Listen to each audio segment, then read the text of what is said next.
Trevor's going instead of you. He'll make the trip more exciting and his Instagram photos are better. That was the message. After I'd spent $28,000. After I'd planned every detail, I didn't reply. I just stared at my screen, blinked once, and realized I'd been erased. So I did what they never saw coming. I stood up and walked out. People think betrayal comes like a storm. Loud, violent, impossible to ignore. But mine arrived in a single text, sent by my own mother. No warning, no apology. Just a declaration that I, the person who had paid for everything, was being replaced by my sister's fiancé because he'd take better pictures for their social media. I'm 32, a senior project manager at a commercial signage firm in Fort Worth, Texas. I wasn't handed this career. I earned it one burnt palm, one missed holiday, one 16-hour shift at a time.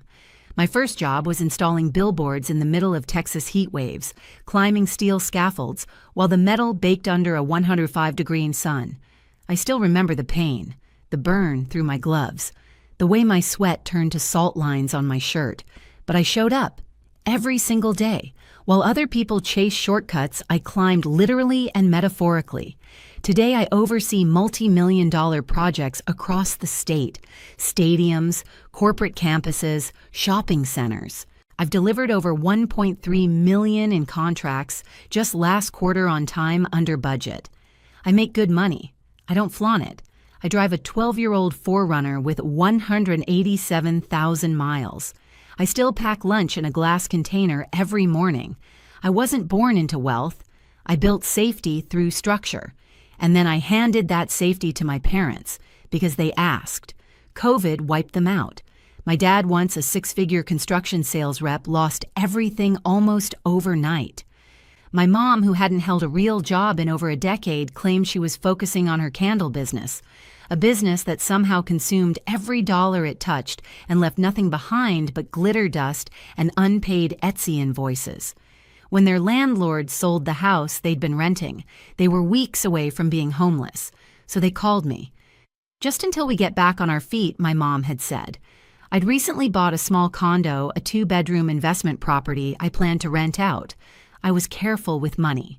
I'd locked in a great mortgage rate, calculated ROI, checked the school zones. It was never meant to be a charity project, but I offered it to them anyway. $800 a month, less than a third of market rate, just enough to cover part of the mortgage and HOA. I told myself it was the right thing to do. That was 4 years ago. Since then, they've skipped more payments than they've made. The total back rent they owe me is nearly $15,000.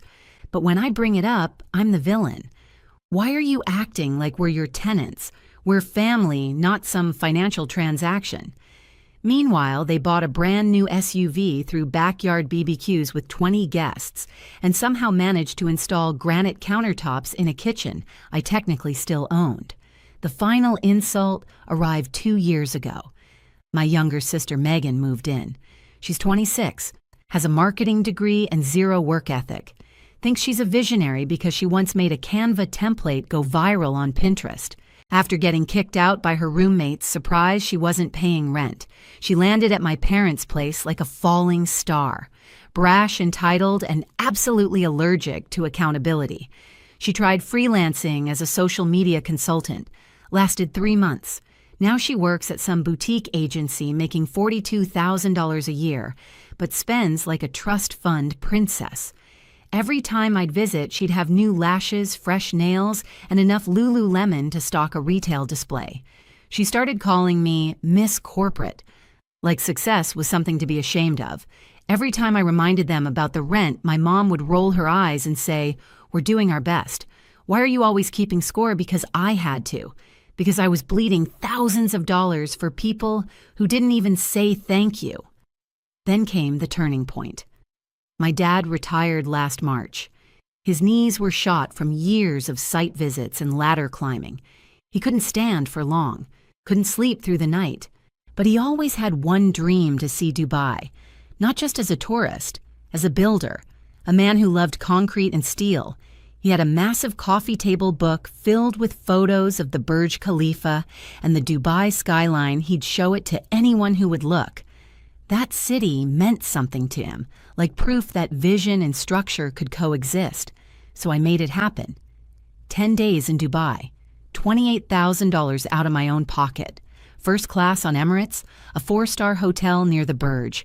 I even reached out to my old college friend James, an engineer who now lives there, to show us the real city, the soul behind the skyscrapers. When I announced the surprise at dinner, my dad's face cracked. For a second, he looked like the man I remembered, strong, proud, humbled by something good. And then Megan ruined it. She asked if Trevor could come. Trevor, her fiancé, the walking startup pitch, the human version of a crypto scam ad. His LinkedIn profile reads like a parody account, serial entrepreneur, venture disruptor, CEO of strategy. What he actually does, no one knows, including him. He's the kind of guy who wears a Patagonia vest over a turtleneck in 90-degree weather, calls himself a founder, and orders truffle fries, while pretending to forget his wallet. When I said no, they called me selfish. Mom said, but Trevor's basically family. Dad said he could make valuable business connections there. Megan called me jealous. I reminded them it was my trip, my gift. Already maxed out financially. I thought the conversation ended there. I thought they understood. I was wrong. The shift didn't happen all at once. It was slow, like ice cracking beneath your feet, quiet at first, almost harmless, until it wasn't. 2 weeks before departure. I was finishing paperwork on a $750,000 signage contract when my phone buzzed, a text from my mom. We've decided Trevor is going on the trip instead of you. He's more fun and will take better photos for social media. Your father agrees he'll be better company than you. I stared at the screen. For a moment, I thought maybe it was a joke or a test, some cruel way of making a point. I texted back one word. What she replied like I'd asked for clarification on a dinner recipe. You're always so serious. This is a celebration. We want someone lighthearted. You can take a trip another time. The words blurred on my screen, not from tears, just heat, pressure, the kind of emotional heat that starts at the base of your spine and spreads until you're fully on fire. I closed my laptop, stood up, and walked to the office window. Below me, the downtown skyline shimmered in the Texas sun. I'd built my life brick by brick, no shortcuts, no handouts. And these people I had carried for 4 years. They had just cut me out of my own gift. And for what? For Trevor, the man who once told me crypto would replace banking by 2023 and offered me a stake in his next venture if I covered his brunch tab. The man whose entire business pitch was just verbal soup synergy, co-living innovation, platform ecosystems. I remembered something Trevor had said offhand at Thanksgiving. One of my frat bros works TSA at DFW. Said if I ever needed a favor, he'd take care of it. At the time, I'd laughed. Now it clicked. They weren't just cutting me out. They were trying to replace me. Literally. My stomach dropped as I realized the depth of it. I called Emirates immediately, pretending I just needed to confirm my seat. The rep on the line checked, then hesitated. Yes, Ms. Thomas, you're checked in already. You're set to depart in 3 hours. Checked in. I was standing in my office 20 miles from the airport. My blood went cold. I asked to speak to a supervisor. They connected me to Emirates' fraud department. Turns out a woman named Megan had called the airline a week ago claiming I had a medical emergency. She asked to transfer the ticket to a family member named Trevor. But Emirates doesn't allow name changes after check-in. So their brilliant plan, have Trevor use my ticket, my boarding pass, my identity, and somehow slide through security. This wasn't petty anymore, this was criminal. They weren't just backstabbing me, they were committing identity fraud. I took a breath, a long one, let the silence of my office soak in, and then I did what they never expected me to do. I got to work. I called Emirates back and formally flagged the return tickets for fraud review. Since everything was booked under my name and my credit card, I had leverage. We'll begin an internal investigation immediately, the rep said. I requested cancellation of all return flights and asked for security review flags on Trevor's passport. Then I logged into Booking.com, canceled the hotel, called every single tour operator, the desert safari, the city tours, the private dinner cruise. Each cancellation felt like a stitch being removed from a wound that had been stitched shut too tight. Then I called James, my college friend who lived in Dubai and was supposed to be our local guide. I told him everything. He whistled. "That's brutal," he said. "But honestly, they deserve whatever happens next. Dubai is no joke if you're broke and unprepared." He was right. A taxi from the airport, $50. A basic dinner, $75 per person. No return flights. Good luck. They were flying into a luxury dream with no reservations, no backup plan, and no clue. But I wasn't done. That night, I invited Matt, my best friend since college, over to my place. He brought pizza and his friend Ryan, who happens to be a locksmith. By 10 p.m., the locks on my rental property were changed. We installed a smart keypad on the front door and set up exterior cameras. Then I called a property management company I'd worked with professionally and had them draft a formal lease at market rate. $2,850 a month. Utilities not included. First and last month due upon signing. Next morning, I called my real estate attorney, told him everything from the missing rent to the flight fraud. He didn't even blink. "Let's file the eviction," he said.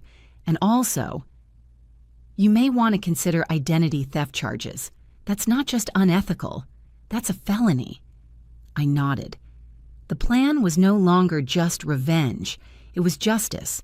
Cold, clean, legal. I filed a police report for identity theft and misuse of personal information. I brought screenshots, text messages, booking confirmations, flight records, dates, names, everything. The officer at the desk looked impressed.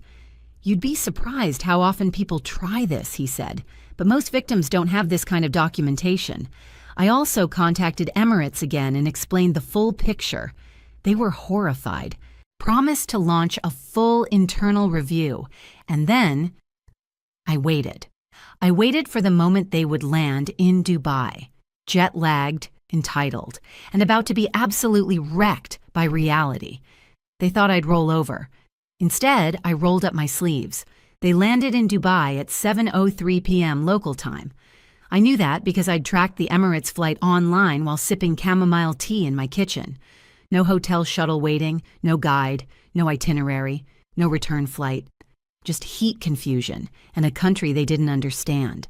I imagined Megan in her athleisure set dragging 2 oversized pink suitcases through the airport, her phone battery dying, panicking, because the Instagrammable skyline wasn't appearing on cue. I imagined Trevor, smug, clueless, already trying to network with airport staff like he was in a WeWork lobby instead of a foreign customs hall. I imagined my parents standing there, flustered, realizing that the daughter they replaced had also been the glue. I didn't pick up their first call, or the second, or the 7th. Instead, Matt came over. We ordered pizza and pulled up the spreadsheet I'd started building every dollar they owed me. Every missed rent, every expense, dates, screenshots, notes, receipts, timestamps. By the time we were done, the total was staggering $14, $8.70 in missed rent, $1, $220 in late utility fees I'd covered, $4, $200 in canceled vacation costs, and now, identity theft. Matt whistled low. "That's not a spreadsheet. That's an obituary." I laughed. My phone was blowing up. Texts, missed calls, voicemails. We read them out loud between bites of pepperoni. "Megan, WTF, did you do? The hotel says there's no reservation. Call me now. Trevor." This is extremely unprofessional and potentially illegal. My attorney will be in contact. "Mom, please call us. We don't know what to do. You're putting your father's health at risk." "Dad, this isn't funny. Fix it. You can't just abandon your family in a foreign country," I replied with one message. "Enjoy Dubai with Trevor. I hear he's more fun than I am." Then I turned off my phone, and I slept, really slept, the kind of peaceful, guiltless rest I hadn't felt in years. No anxiety, no obligation, no simmering resentment, just silence. The next day, I met with my attorney again. He'd already drafted the official eviction notice. The new lease had been sent. Terms clear, market rate, rent $2,850 month. First and last month due immediately. Utilities not included. 30 days to sign or vacate. They were still in Dubai, thousands of miles away, while their free ride in Texas had an expiration date now in writing. And it didn't stop there. While they stumbled through five-star dreams on a dollar store budget, I made one more call to the detective handling my case. I forwarded all the messages where Trevor admitted he'd be taking my place and where Megan explained they had everything handled. I handed over my Emirates ticket receipt, flight logs, the cancellation confirmations. I gave the detective more evidence than most fraud cases ever start with. He didn't even try to hide his reaction. Honestly, this is one of the cleanest identity theft cases I've seen. These text threads are gold. Meanwhile, Emirates had begun their own internal investigation. They confirmed that Trevor had used my digital boarding pass and an ID that didn't match mine. But here's where it got really interesting. Remember that TSA buddy Trevor bragged about? Turns out he actually existed, and he'd been the one to wave Trevor through with minimal verification. Emirates flagged the incident as a security breach, the TSA agent under review, and Trevor now on record with a major international airline as having fraudulently boarded a flight. All this, and they hadn't even gotten to the fun part yet. Matt and I had placed bets. How long until Megan ran out of money? How soon before Trevor pawned his luxury Rolex, which we both knew was a knockoff? The answer came on day 3. I turned my phone back on. More voicemails, dozens of texts. This one from Megan made me spit out my coffee. We had to call Trevor's dad to wire emergency funds. His card got declined and mine won't work internationally. The hotel we found has cockroaches and no air conditioning. Trevor broke his arm falling off a camel. Mom is crying. I hope you're happy. Then Dad followed up. I can't believe you left us like that. We had to sleep in the airport. Your mother is traumatized. Megan is sick. Trevor is injured. Fix this, or you'll regret it. I didn't respond. Not yet. I was too busy walking the property with my real estate agent. We were going over paint samples. Because once I got them out, the place would need work. They weren't tenants anymore. They were a cleanup project. They landed back in Texas 5 days later. No fanfare, no souvenirs, just rage. They arrived in an Uber, no cars, no welcome home. And there I was, standing in my driveway, coffee in hand, Matt beside me.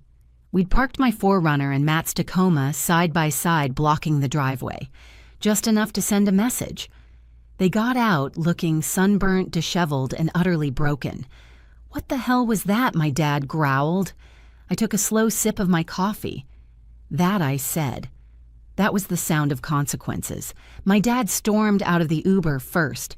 His face was lobster red, whether from the desert sun or pure rage, I couldn't tell. Probably both. Mom followed, looking rattled, her curls flattened from long-haul humidity. Megan trailed behind them, eyes hidden behind oversized sunglasses, dragging her suitcase like it had betrayed her, too.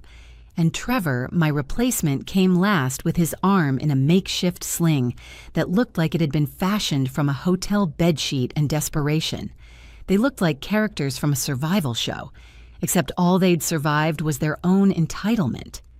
"You stranded us in a foreign country," Dad shouted, marching toward me. "We could have died." I sipped my coffee. "Yet, here you are."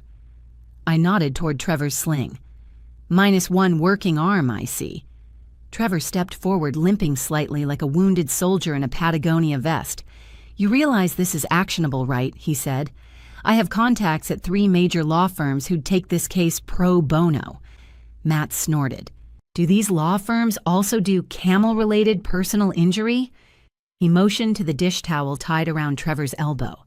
"Because that sling screams DIY regret." Trevor's eyes narrowed. "This isn't over."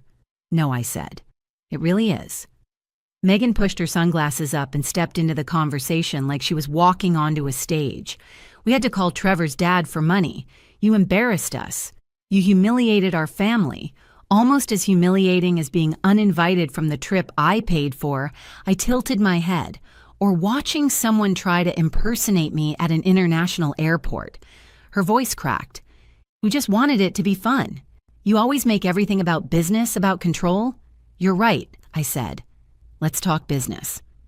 I reached behind me and pulled a thick envelope from the mailbox. Inside are two things: a lease agreement and an eviction notice. Mom's face went pale. You're evicting us. You had 30 days to respond. That was 3 weeks ago. So yes, effective immediately, you have 5 days to vacate my property, or the sheriff will help you pack. Trevor scoffed. This is illegal. We have rights. No tenants have rights. You were never on a lease, and month-to-month arrangements can be legally terminated with proper notice. It's all spelled out black and white. Dad took a step forward, his voice quieter now, almost gentle. Sweetheart, this is extreme. We're family. I held his gaze. No. You decided we weren't family when you disinvited me from my own trip, when you let that fraud use my name to board a plane. You stopped being family when you chose convenience over character. Mom reached for my hand. I stepped back. We were desperate, she said. We didn't mean to hurt you. You weren't desperate. My voice was calm, steel beneath silk. You were comfortable. You thought I was permanent, unlimited, forgiving, disposable. They fell silent. For the first time, maybe ever, they looked small to me. Not in stature, in spirit. Trevor tried one last time. This is going to follow you. People are going to know what kind of daughter you are. I smiled. Let them. I'd rather be called heartless than spineless. Megan's voice cracked again. You've ruined everything. You want us on the street? Is that it? I took a slow step forward and looked her directly in the eyes. I want accountability, but you wouldn't recognize it if it bit you. You're not being punished. You're experiencing a sliver of what it feels like to be treated like less, like your comfort isn't guaranteed, like your labor doesn't get applause. They didn't respond. And by the way, I added, turning toward the door, the locks have been changed. If you need to access your belongings, you'll need to go through the property manager listed on page 3. Trevor looked stunned. You changed the locks? Yes. While you were busy falling off camels and burning through someone else's emergency fund. That night, I got more texts. Mom, please, don't do this. Just give us 1 more month. Dad, what happened to the daughter who used to care, Megan? You're destroying our lives for a vacation. Grow up. I didn't answer. Instead, I forwarded every message to my attorney. The next morning, we filed the official eviction paperwork with the court. And while that process played out, something else moved forward behind the scenes: the criminal case. Trevor had committed identity fraud. He had used my personal data, my digital boarding pass, to impersonate me. The airline flagged his passport. The TSA agent who let him through under federal review. And the case was now sitting on the desk of a district attorney who did not take kindly to security breaches involving international flights. My lawyer explained it best. Let the courts handle the eviction. Let the law handle the fraud. And you live your life. So I did. I reactivated my dating profile. Started morning yoga again. Booked a solo trip to Costa Rica. No Instagram, just peace. My phone kept buzzing for days. Threats, begging, accusations. I silenced it all. Because power doesn't always come from shouting. Sometimes it comes from walking away. And not looking back. The courthouse smelled like stale coffee and printer toner. The judge was a woman in her 60s, sharp eyes, no-nonsense voice, the kind of person who's seen every sob story and manipulative plea and doesn't flinch. My attorney presented everything: the eviction notice, the ignored lease offer, the missed payments, the property damage, the photos, the spreadsheet, all of it. Megan sat 2 rows behind us, arms crossed, jaw clenched, like she was auditioning for a courtroom drama. My parents flanked her, worn down and sullen. No sparkle, no Instagram energy, just entitlement in decline. Trevor didn't come. probably on the phone trying to reinvent himself again. When my dad stood to speak, his voice cracked. "Your Honor, this isn't just a rental dispute. This is family. We've lived there for years. We're not squatters." The judge didn't even look up from her papers. "Sir, family status has no legal bearing on tenancy rights. You were not on a lease. Your daughter provided housing well below market value for years. That's called generosity, not obligation." Mom tried to jump in, but he's retired. He needs knee surgery. "And medical issues are unfortunate," the judge interrupted, "but they do not override property law. This is a civil court, not a hospital." Then Megan spoke. "We were set up. She did this out of revenge over some vacation. She's making us homeless because she didn't get her way." The judge stared at her like she'd just admitted to stealing from a church. "Young lady, you had every opportunity to resolve this. You chose to ignore legal notices.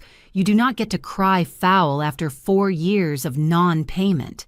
Her gavel came down. Judgment in favor of the plaintiff. "The defendants have 5 days to vacate the property. This court is adjourned." They didn't move. I stood up slowly, walked past them. Mom grabbed my wrist. "You can't do this to us. Where are we supposed to go?" I turned to her. "That's not my responsibility anymore.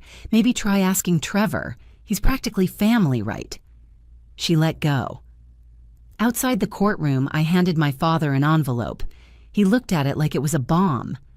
"What's this?" $3,000, I said. "For your surgery." His face twisted hope, confusion, guilt. "I don't know. Why would you?" "Because I won't have your health on my conscience. But don't mistake this for forgiveness. It's closure." They didn't say thank you. They moved out on day 5 barely, took everything they could, even the microwave, the washer, and the dryer items that were clearly listed as part of the property. They left behind holes in the walls, broken blinds, a shattered mirror, and bags of trash.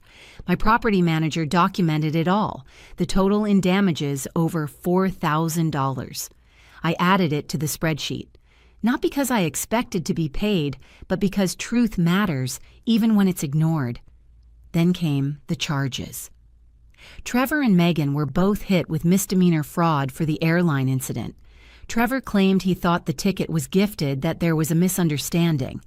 The district attorney saw through it but offered a plea deal, probation community service fines. Trevor, $5,000 fine, 200 hours of community service, 1 year probation. Megan, $2,500 fine, 100 hours of service. No jail, but the conviction stuck, the real consequence. It showed up in job applications. Megan lost a marketing job offer when the background check came back. Trevor's consulting firm lost whatever few leads he had left. The so-called visionary had to sell his fake Rolex for $500 to cover Dubai fallout expenses. The TSA agent who let Trevor board the plane was fired. Emirates implemented stricter ID protocols. My attorney called it poetic. You paid for a lesson the airline industry will remember longer than your family ever respected you. Weeks passed, then months. I never heard from them again. Until I did. 1 year to the week after Dubai, I got a text, a new number, a familiar voice. "Hi, it's your mom. We've been thinking a lot. We were hoping we could talk, maybe meet." I said yes. Not because I wanted reconciliation, but because I wanted to see them one last time with clear eyes. They arrived at my door looking older. Megan was thinner circles under her eyes. My parents looked deflated, like the weight of consequence had finally caught up. Trevor gone. Dumped Megan 2 months after the eviction. Moved on to dating a restaurateur's daughter. We sat across from each other at my kitchen table. Mom tried to smile. "We've been doing a lot of thinking. About everything. About you. About how we treated you." Megan stayed silent, arms crossed, eyes red. "What do you want?" I asked. They looked at each other. "We need a place to stay," Dad said. "Just for a little while until we get back on our feet." Same line, same playbook 4 years later. "You disowned me," I reminded them. "You said I was no longer your daughter, that I'd regret this for the rest of my life." Mom reached out. I pulled my hand back. "Please," she whispered. "We were scared. We didn't mean it." "Yes, you did. You meant it the moment you thought someone else would take care of you. You meant it until every other bridge burned. Now I'm all that's left." Megan finally spoke. "This is still about Dubai, isn't it? You're still bitter." I locked eyes with her. "You lost your career because you committed fraud. You walked into someone else's dream trip and thought you could fake your way through it. Now you know what it's like when doors close because of what's on your record." They didn't argue. They didn't beg again. They just sat there. I stood up and handed my dad another envelope. "This is the last money you'll ever receive from me. $3,000 for your surgery. After that, we're done. No more rescues, no more rent breaks, no more backup plans." His hands shook as he opened it. Mom's eyes filled with tears. Megan looked away. "Thank you," Dad whispered. "Don't call me your daughter," I said, walking them to the door. "Not anymore." They drove away in silence, and for the first time in years, I didn't feel hollow. I didn't feel guilty. I felt clean, because sometimes cutting people off isn't cruelty. It's the beginning of your peace. It's been a year since I closed that door behind them, a full rotation of seasons, 100 mornings where I didn't wake up wondering who I had to save that day. My condo, fully repaired, rented to a young couple who pay on time and send me holiday cards with photos of their dog.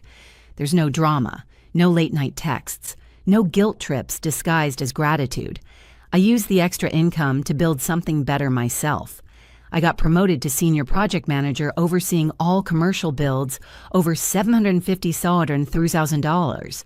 I started mentoring 2 junior women in the department, bright, hungry, but constantly underestimated. I see myself in them. I tell them what no one told me. You don't owe anyone your exhaustion just because they share your last name. I finally booked the vacation. I wanted not to. Dubai, not to impress anyone. Just 2 weeks in Costa Rica, hiking, surfing, eating mango on the beach at sunrise, no itinerary, no group selfies, no followers to perform for. And for the first time, I felt free. Not because they apologized, not because justice was served, but because I finally realized closure doesn't come from them. It comes from walking away and meaning it. My cousin Laura keeps me updated, though I never ask. Turns out, my parents bounced from couch to couch after the eviction, stayed with an aunt until she got tired of footing their groceries, then with a second cousin who thought they just needed a little help until my mom maxed out his credit card on business supplies for her candle shop. They burned every bridge they stepped on. Megan, she tried to start an online business selling confidence coaching for women. It tanked in 3 months. She now lives with 2 roommates who are reportedly 1 month away from kicking her out for not paying utilities. Trevor gone. Ghosted. He's now dating the daughter of a local restaurant owner, trying to pitch her dad on some kind of immersive dining app that's basically just OpenTable with better fonts. My family now refers to me as the one who turned her back. They leave out the 4 years of subsidized rent, the $28,000 gift vacation, the fact that they committed identity fraud just to sneak their favorite parasite onto a plane. They've rewritten the story. But I haven't. I lived it. And I know who I am now. I'm not the bank. I'm not the backup plan. I'm not the one who sacrifices her peace just to keep other people comfortable. I'm the woman who finally stopped handing out lifeboats to people who set the fire in the first place. And if you've ever had to cut off your own family to save yourself, I want you to know you're not cruel, you're not cold, you're just done. Have you ever had to walk away from people who were supposed to protect you? Did they call it betrayal when you finally chose yourself? Drop your story in the comments. Let's talk about it. And if this hit close to home, hit that like button. Subscribe for more real stories, because sometimes the most powerful thing you can say is no more.